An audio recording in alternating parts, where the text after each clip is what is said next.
আগে হাসিটা ছিল দারুণ, এখন হাসিটা শুনে লোকে বলে পাগল। হ্যালো,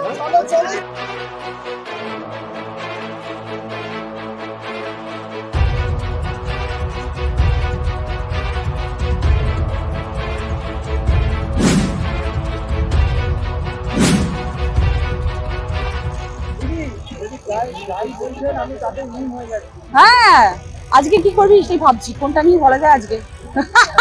আমাকে এখন ভাবতে হবে কোনটা নিয়ে বলা যায়। হ্যাঁ আমি হাসলেও প্রবলেম না, ঠিক আছে মিম করে।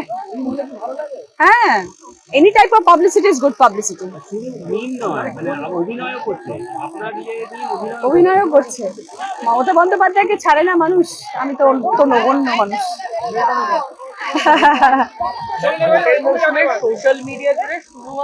শুধুমাত্র আমি না, আর কাউকে পাচ্ছ না, শুধু আমাকেই পেলে তোমরা। না না ঠিক আছে, আমি দেখো আমি কিন্তু খুব আমি ভীষণ পজিটিভ মাইন্ডের মানুষ, আমি সব জিনিস ভীষণ পজিটিভলি দেখি, আমি এটার মধ্যে কিছু নেগেটিভ দেখি না, এটাও পজিটিভ দেখি। কারণ যারা মিম করছে, যারা এরকম ধরনের জিনিস তৈরি করছে, তাদেরও তো সাবস্ক্রাইবার্স দরকার, তাদেরও লাইকস দরকার, এটা তো তাদেরও একটা রুচি রোজগার, ঠিক আছে, আই সাপোর্ট দেম।